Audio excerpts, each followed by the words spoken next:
ก็โอเคอยู่ครับของการจะหมกบอลในกันเนาะมันเป็นกินได้กินว่ากันนะพยายามมีไว้หนึ่งโมค่ะเนาะไม่การสมัครว่าตายเรื่องน้องเลยอันเก่งได้ก็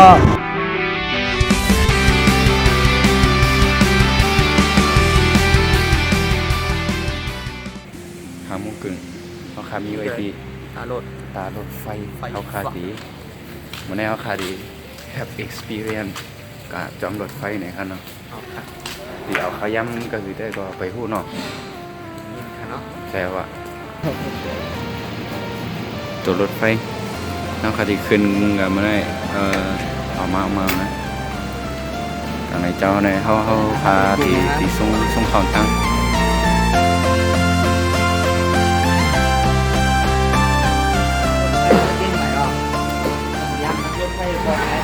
ตีปองในได้จำด้วยเนาะ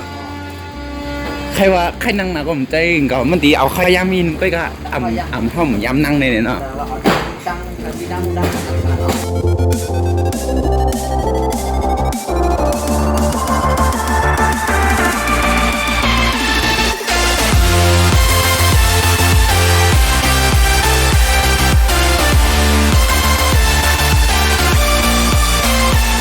ไว้ที่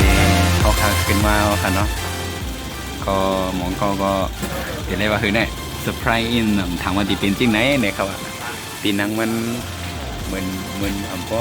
อยากเขาได้โอเคเนาะจงโอเคเขาได้จงโอเคเนาะ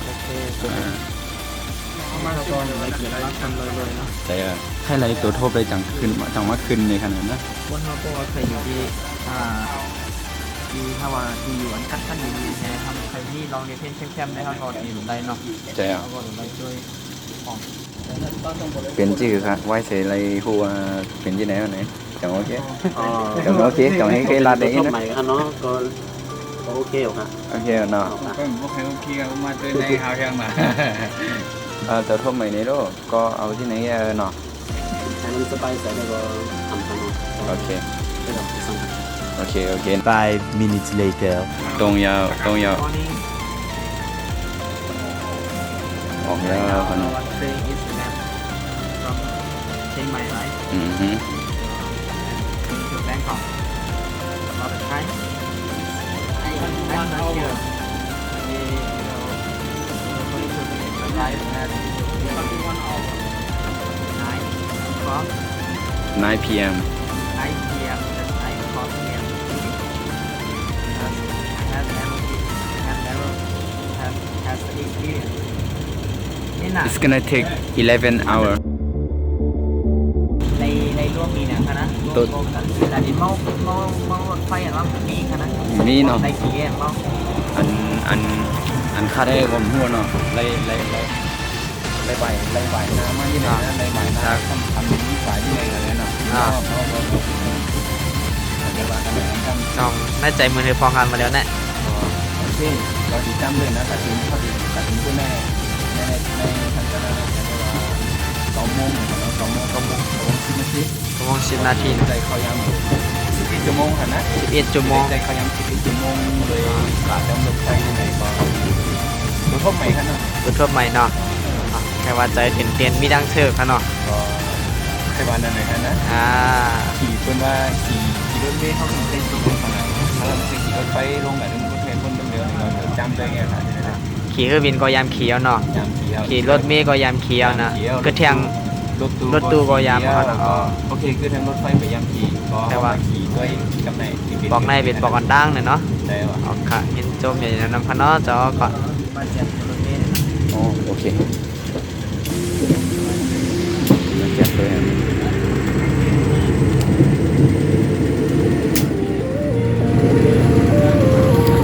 ปองยาแก๊สที่ไหนเนี่ยผมว่าเป็นมาเจ็ดตัวแล้วในหัวนะปองยาเนี่ยใจแถมไรอ่ะนะใจเนาะเป็นดอกไม้เมียวเนาะง่ายๆค่ะง่ายๆบอกกันเนาะ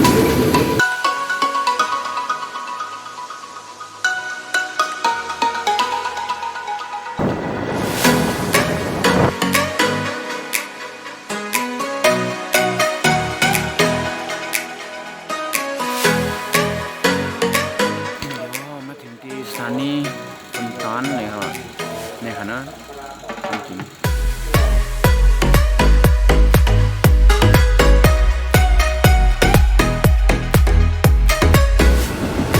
ของการจะหมกควันในกันเนาะมันเป็นกินได้กินว่ากันนะตามที่ตามว่ากันนะชื่อว่าทำได้ทำว่าวันไหนเจอในนั้น กับในขนมข้าวผัดนี้เขาในทำลอยลงเยอะกับสิ่งที่ต่างก็บอกว่าทางนี้ไปอยู่ก็จำได้แต่ให้เหมือนเมืองเขาเองเนาะ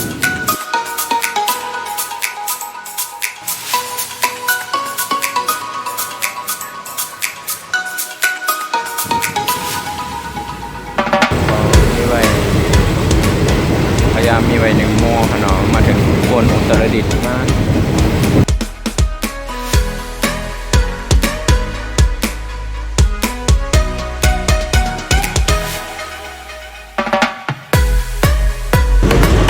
เอาค่ะไม่สงค่าเนาะมาเดี๋ยวมีข้าวยามเอาค่ะมีไว้5 โมงเอาค่ะนั่งรถไฟมาค่ะเนาะพานั่งมาในโม6 โมงครึ่งเนาะนั่ง6 โมงครึ่งมาถึงตัวเลี้ยวกึดตีงอย่างตีงกึดตีงอย่างตีงเขาดีมาถามเจ้าแต่หนอนในองในใจเป็นชื่อไว้ค่ะนั่งรถไฟไว้เสร็จทั้งวัน experience เป็นหือ ก็นั่งมาได้ข่าวดัง6 จุกหรือ6 โมงครึ่งค่ะเนาะเดี๋ยวว่าถึง5 โมงเลยก็ได้ว่าในชั่วโมงค่ะนั้น6 7 ก็10ข่าวดัง8 ชั่วโมง9 ชั่วโมงอ่ะ9 ชั่วโมงเลยค่ะเนาะก็ได้ว่านั่งบ่เจ็ดไลน์ก็นั่งบ่เจ็ดไลน์ ในนั่งไอ้วินหน้ามาวินหน้ากายเลียดมาเลียดของมากในไข่ของบนเลียดของมากบนไข่มากใน ก็กำก็นั่งจำได้ก็แอกำก็ขึ้นมานั่งดินนั่งเข้าแอในก็นั่งบ่ใครเจ็ดไลน์ก็อันเฮาว่าการโดดร่วมเหนือล้นเมฆก็เฮาก็สิได้หันและก้นหลายๆเบี้ยวนั่นขนาดเนาะ ก็เป็นอันลีอันค่ะเนาะเหมือนว่าเปิดมาขายดังขายจอมเจนเหนือลวดเจนในห้าในก็มันมีหลายๆเมียวค่ะเนาะมาขายข้าวกาบว่ามาขาย ไอ้น้ำ ว่าหมักม่วงว่าเจนในของกินในมันมีหลายๆเมียวนั่นขนาด เขา เนาะ ก็มีเสียๆเนาะ เขาก็มีเสียๆก็เคยกินซ้ำในก็ มาทางขนาด ในก็เปิดอันมาแต่เดียวในขนาดเนาะ เดี๋ยวนะอันนี้ค่ะมาขายข้าวนะข้าวเหนียวไก่ปิ้งอ่ะมาเดี๋ยวได้ในขนมเอาค่ะ แล้วก็อันขนาดได้ก็เพราะว่านั่งกินเนื้อรถเมฆหรือรถไฟในแด้รับรถไม่ใจสังนั้นขนาดเนาะก็เจอลองเอ็มโดนขนาดนะ พอกินข้าวยาวเนี่ยก็จำเดี๋ยวมีบางไม่ดังกินมันก็เบิ้นมาขายมันกำเดียวกันนะพอยาวก็น้ำมันก็เบิ้นมาขายมันกำเดียวกันทิชชู่ว่ายาสุดว่ายากุมเมียวๆอันเบิ้นหมอมเมาจนอันหมอมเมาโลดจังไหนเนาะอันนี้ก็เบิ้นมาขายมันในก็ได้เลยว่าเป็นดังหู้เฮาอันหนึงโดดรวบอันหนึง เป็นโดดรวบอันหนึ่งเนาะ โดดรวบอันหนึงครับ เย้าตีว่านั่นอันเพราะอะไรใจเขาเนาะตีเป็นจื้ออันรถไฟน่ะขี่มาได้8 ชั่วโมงเลยจื้อก็ตึงหูอ่ะมันมีลองลีค่ะนะตัวทบเอาอะไรอ่ะลองอันเพราะเกียงมันมีจื้อไว้ค่ะ อันเก๊กได้ก็เบิด เกียง อันน้ำเก๊งค่ะอ๋อยันนั่นล่ะอันเก๊งกันดังเนาะ โอเคเอาทั้ง2 อันฮะ อันเก้งได้ก็เมื่อออกเก้งใหม่มาเนาะออกเก้งใหม่มามันก็ดึกกันหลีนั่นขนาดเนาะก็ไปร่วมก็ดึกไล่ลีขนาดนะร่วมก็ไล่ลีแฮเนี่ยก็ดึกกันเงี้ยๆเห็นแต่ก็เบี่ยวไว้อ่ะไล่ใจร่วมมันกันเงี้ยๆอันเองเห็นเขาห้องว่า fresh air เนี่ยร่วมอันจึนเสานั่นขนาดเนาะก็ได้ก็ไล่ใจได้ว่าค่ะก็เผื่อว่ามาถึงจำถึงกรุงเทพเนี่ยมันใหม่มากขนาดนั้น ไว้เสป่วนลำปุนค่ะ ป่วนลำปุน ป่วนลำปุนมาติ่มมีหวยมีร้อยค่ะเนาะเป็นไหมเด้อเจ้าก็หันถึงจ้อมกันนะ ในก็มันใหม่ให้ก็เฮ็ดให้เฮาอยู่หยาบค่ะนะ ลูกเกียงใหม่มาถึงมือไปป่วนลำปุนเลยค่ะนะแค่หมอในน้ำว่าเพราะว่ามาถึงได้มาเดี๋ยวขี่เนี่ยแค่หมอในคณะมือเลี้ยวเนี่ยเป็นที่ไหนค่ะเป็นหน้าเป็นเฮิร์นกวนเป็นหน้าที่ไหนคณะมันบ่สภาวะก็คือเอาค่ะไว้เสป่วนลำปุนมา มีต้นไม้ก็มันบ่จังรวมในมันอุ่นดุดๆไว้ค่ะนะ รวมในมันอุ่นดุดๆไว้ก็มันเหมือนจะน่ะตัวเฮาในยางมาจังได๋เนี่ย เฮ้ยเจ้าค่ะนะ มันยังได้เฮาอยู่หยาบมานั่นขนาดเนาะมันบ่ใหม่เนี่ยกูก็บ่ได้ฮู้ว่าเพราะว่ามันใหม่เนี่ยมันได้เปลี่ยนจังหือในขนาดอันใดก็เอาว่าอันใดเจอได้ก็เป็นรวมเฉพาะถึงลำพูนเนาะอันบ่ได้เจอได้ก็อันเป็นอันใหม่ในรูปที่เป็นรวมกันไงก็ค่ะเป็นรวมกันไงก็แล้วก็ตั้งหูตั้งหาอะไรเนื้อรถได้ก็มันได้มีเหมือนจะหนังว่าก้นขายชังสิงจังได๋ใกล้เลยเอามือเจ้าโทนางเฮ็ดกินจังได๋ก็มี เมื่อไก่หันกำกันเนาะ เมื่อไก่ ใครในอิน ก็เมื่อไก่ก็หันจังหือแน่อันนั้นจะได้ไข่นี่เนาะก็ได้มีก้นขายน้ำค่ะเนาะ ตั้งขายมาเป็นสล็อตของเจ้าค่ะนะ เจ้าค่ะที่มีก้นขายน้ำให้ก็ขึ้นมาสามารถหันบนเจ้าบ่อยู่ลีนั่นขนาดเนาะก็ว่า มีเผอใครลูกกาอียามมุนเจ้าพองในวันไหนจังนั้นนะก็ว่าหาลูกขามตั้งนาจังนั้นน่ะเนาะตั้งขายน้ำ ที่เป็นเมียวคันนังขนาด ก็มีออกพอเขาจะได้ตะกาศไทยจะคำศรัทธาลีขนาดนะ อ๋อเจ้า ก็จุดหลูมานั่นก็20 บาท40 บาทจะได้ในก็หลูมานะหลูมายาวในก็ผมว่าเอามาถามว่าเดมาปันมุนเจ้าเนี่ยมันนำเอาใส่ท่วงให้ก็เฮงเก่งมายิบมุนเจ้ากันนั่นน่ะเนาะ เปียงคณะเจ้าหน้าเนี่ย เบียงคณะเจ้านั้นจำอยู่ดีก็บ่กินยากำก็หายมาวันไหนก็มันจะหนังว่าเอาเงินมาปันนั่นขนาดนะเอาเงิน ก็การสมัครใส่ในท้อง เรียกอำซ้ำเอาใส่ในท่องให้ก็เฮงเก่งเอาน้ำ1 แอป2 แอปวันมาหลูด้วยนั่นน่ะนะอันนั้นก็เป็นอันนึงแข่งอันก็เป็นหนังว่าบ่หันสังขารนำในเฮงเก่งก็ว่ามีเผอไข่หลูน้ำ5มีเผอไข่หลูน้ำมุนเจ้า5มุนเจ้าเขามีเป็น3 4 5ป้าเท่านั้นน่ะเนาะก็มีตะกาศไทยกองหลูมาเงิน100ว่าน้ำในน้ำมันกด20 บาทขนาดเนาะนอนกด10 บาทครับ10 บาทเนี่ย10 บาทก็ว่าเฮาซื้อน้ำแท้กับสังขาเขาเนี่ยอันนั้นก็ซ้ำซื้อมากับ2 ขวดแค่เนาะซื้อมากับ2 เหลือแต่ก็ ดีเหลือได้ก็ ใส่ท้อง อันนี้เอาลองจังไหนเฮาก็มันเป็นการตรวจทั่วไปเนาะมันก็เป็นของกินเบิ้นคันนะเฮาก็มันก็สุกจ้อมก็ยุ่งจ้อมกับคันนะก็ว่าเฮาเป็นการตรวจทั่วเฮาในค่ะค่ะนี่ก็มาตรวจได้ใครดีแก่งเขาค่ะก็ได้หันพิษในเขาค่ะนะได้ว่าหังได้เขาค่ะ เจ้า ก็มันดีเป็นไล่หากินของผักของมันนั่นขนาดเนาะ เจ้าเขาเหมือนจึงเหรียญแน่ๆเนาะโดยเขาตัวได้เขาดีกับใครอ่ะใครเขาดีมาขายเนื้อในกวนเขาปกติมีตัวทบจริงนั้นเขาก็เนาะได้เป็นเจ้าเขาย้ำได้กินมากเขาก็ดีแค่กับอันนี้ก็เป็นลองตัวทบเขาใหม่ๆในคันเนาะ เมื่อกี้มือหันยาวในตะกาเขาซ้ำขึ้นไหวมากด้วยนะเนาะมันเหมือนจะหนังว่าเขาซ้ำบันตี้เฮในก็เฮ็ดมังกำก็เฮ็ดเป็นถังพี่เท่านั้นน่ะเนาะเขาก็ใคร ถามว่าเข้ามาจำกันเขาก็มุ่งจักกันกัน แล้วก็ถามว่าอันนี้ก็มันเปลี่ยนไปแล้วคือมันจะอาชีพอันลีมันจะนาการอันลีนั่นน่ะเนาะจะมันจะการหาเล็กต้องไล่ลีกะมันเป็นการไล่เรียนเนี่ยเขาก็พอดีก็ซุกซ้อมทำเป็นปัญหา5เนี่ยก็ชำมุเขาดอกม่วนนั่นน่ะเนาะเขาก็ใครมีปัญหาเนี่ย ก็ ก็ เป็นคนออกตั้งเองก็กึ่งกลางมางานที่ไหนก็เข้มก็เนาะจะได้ แล้วค่ะแล้วก็อะไรอยู่เย็นๆก่อนให้ก็ว่า20 บาท10 บาทก็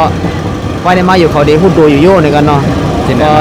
เปิ้นก็พูดว่านั่งนำนี่เองกันเนาะอันนั้นก็ดีว่าเป็นการตรวจทั่วอันนึงนะอันเฮาคำถูกมีเฮ็ดค่าก่อนเมียนะครับเนาะคือสมาเฮาอยู่เมืองไทยอยู่เมืองใต้เฮาเย้าในการที่เฮาเรียนกินเปิ้นได้มันมีพัฒนาการเฮาตัวด้วนมา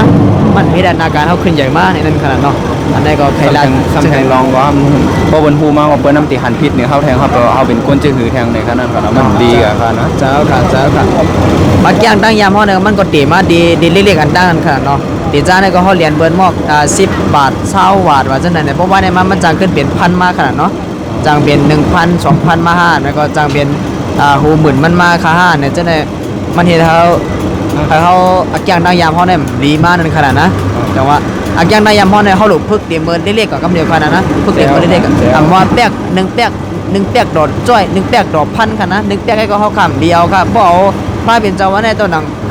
ยื้อยาวอันก็เฮาก็นำลิลักขนาดนะเต็มนั่นขนาดได้10 บาท20 บาทได้แค่ว่าน้ำเอาค่ะเนาะ น้ำเอาค่ะยื้อยาก็เฮาดำลิลักกันขนาดตัวจังเมี่ยงเลียงตัวจังกันขนาดนะเฮาลิลักมันเป็นคู่ของเปิ้นในเฮาได้เอาควางนั้นเฮาคำลิลักกัน เรียกว่าเป็นลองเปลี่ยนเรียนกินกันเมี่ยงเนาะ ผมมาด้วยเหมือนเมื่อไกลนั้นก็มันได้ว่าเฮาเอาสังขารในทู่โหนานั่นน่ะเนาะหันว่าสังขารบ้านนึงอยู่ลีแฮนี่ก็มีเผอตะกาก็เลยใครลูกกายาไว้เนี่ยมันก่อนเปี้ยเอาขนาดนะมึงเจ้านั่นอยู่ลีเต้ก็เองก็อยู่ลีเต้เองก็ไปกลางเงินอันมันเลยเจอก็นำอยู่ลีเต้ก็ไปกลางเงินอันมันเลยมันนั่นซ้ำมันมาปั่นมันเอาใส่ท้องมันน่ะอันนี้เฮาว่าเอาสังขารทู่โหนามันให้ก็เปี้ยกินจังไหนเนี่ยมันน่ะดีนั่นขนาดเนาะอันนี้ก็ใครพางไว้ว่าเฮาคือลีเฮ็ดนี่ค่ะก็เนาะ ครับเพราะนั้นย้อนถามแทงคอมก็ออกเข้าตั้งให้ไหนแน่ลูกเกี้ยงใหม่ละกาดีกรุงเทพค่ะเนาะถูกดีนั่งจี้หือค่ะเพื่อบินรถนั้นก็รถไฟค่ะ ก็เมือนตั้งเนี่ยเจ้าก็ยำม่วนว่าใครนั่งรถไฟย้อนบ่ว่ารถไฟเนี่ยมันไหลหันเดี๋ยวไหลหันวิวสวยเดี๋ยว สวย ไหลหันวิวสวย เหมือนที่ไหนไว้ เจ้าค่ะเดี๋ยวก็ ห้องไปนั่น ทำเก๊กมันหมอเมานั่นขนาดเนาะ ใช่ครับ เมาก็หมอเมาแฮบ่อยากทำไรร่วมดีแฮจังได๋เนี่ยเก๊กจังได๋มันเลยเจอเข้ายามอันเฮาคาเดลิเลียเพียนนั่นดีเนี่ยเขาว่าเขาดาวเด็กเก๊กใหม่มาเนี่ยมันมากคือดีที่ว่าtrain station เนี่ยมันคือดีหลายๆก็เฮาฮู้จ้องไป มันติเป็นเมืองอ่ะเพราะมันคืออันในทางรองนึงค่ะนะไปเสปุ่นลำปุ่นมาในมันดีมีอ่ะมาถึงมันจึงอุตรดิตถ์แล้วก็ อย่างก็แบบต้องอะไรนะ อ่า ที่ไหนมันเขาดีกึดขนาดกึดหักก้นขึ้นมาทางไงกว่าเตียนกรุงเทพก้นขนาดอันแนวคาดิมก็ได้ใจมือรถอันกว่าที่ไหนได้ร่มได้เลียค่ะเนาะ เหมือนเดียวในขนาดนั้น โอเคครับเหมือนเดียวเหมือนเมื่อกี้นั่นนะมันดีกึดกำพกกึดนี่นั่นแต่อารมณ์อย่างหมดครับเนี่ย อย่างหมดครับ อย่างหมด จ้า อันไหนครับบ่โอเคหรือนั่นแต่ก็โอเคหมดแล้วก็เกี่ยวหมายถึงลำพูนได้มันเป็นตอนกลางในครับลูกมันใช่ไหมได้ว่าโอเคอ่ะสภาวะก็หังดีครับใครเหมือนเมืองเฮาไว้อะนะต้นไม้ต้นตอกที่ไหนก็ แล้วก็การที่เขานั่งเครื่องวินค่ะเนาะ อ๋อ นั่งเครื่องวินก็บ่ฝนตกเลยจะมีปัญหาเนาะเพราะนั่งเข้าฝนค่ะนะต่อเจ้ายามหมดนะ ก็ ยามค่ะนะ ยามย่าก็ดีใครกูอีกเหรอนะ เจ้า มัน ว่า มันเมียว มันเอามันมีเพเขียนนั่นขนาดเนาะ ใช่ มี ครับ เพเขียน ก็ไว้เดี๋ยวไว้อย่างเงี้ยครับก็ตัวรถตัวอย่าเสียตัวดีๆนะครับแล้วเนาะ เจ้า ครั ค่ะ บ เมื่อปีกายก็เจ้าก็ยำนั่งอ่ะ อ่า เก่งใหม่กว่ากรุงเทพได้นะแล้วก็ฝนตกแห้งนั่นเอาเพื่อวินให้ใครมีปัญหาอันนี้ก็ ใครเหมือนป้อมมาใครคือคักๆใครสั่นไว้อย่าง เจ้า นั้น ค่ะ นะ เหมือนเดิมเขากวาดดัง แค่ ซ่อง นั้น ให้ไหนนั่นนะมัน ใจอ่ะใจอ่ะ ได้ล่วง ก็มีฮะนะ เพื่อวินก็มีขนาดอันนี้ก็เขาหลุดได้ด้วยเพราะว่าเขาเด่นดังรวดเขาได้กว่าสิทธิ์ดีๆเขาต้องเขาหลุดได้ด้วยอย่าสีอยู่ตู้กันขนาดเนาะเพราะอย่าสีอยู่ตู้เพราะดีเขาถูกดินดังรวดดังก้าอันนี้ก็เขาดังรวดดังก้าเนาะเพราะเขาถูกดินดังยัดท่ารถไฟจังไหนก็เขาก็ดังรถไฟได้ดีอ่อนเนี่ยเพื่อวินได้เพราะว่าจำเป็นในก็เขาก็นั่งก็ไรกันเนาะเพราะว่าจำเป็นในก็เขาก็นั่งเรือไรนั่นขนาดเนาะจังไหนก็เขาถูกดินดังเพราะว่ามันหลุดเนี่ยจังไหนขนาดขนาดจังไหนกันครับ เพราะนั้นเขา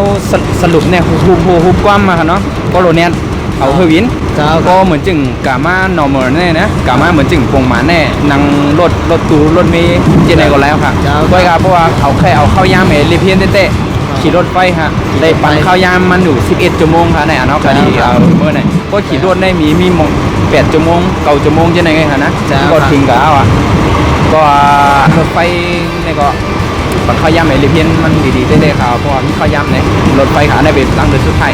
ในค่ะ ใช่แล้วค่ะสังเวียนก็ฮอกกันได้ก็ใครบันทัหันถึงว่านั่งรถไฟในเดียวในกันนะ จะได้ใจเขายามอยู่จอมกันถึงในเขาว่าคือบินเน่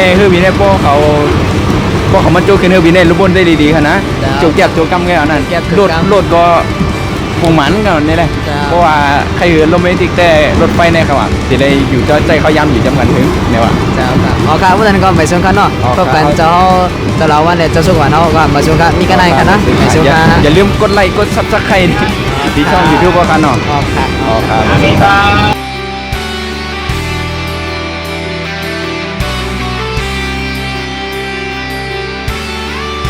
ตีลงเหรอครับมาเร็วตีลงเหรอครับมาเร็วแน่มีไว้หลายโมงฮะแน่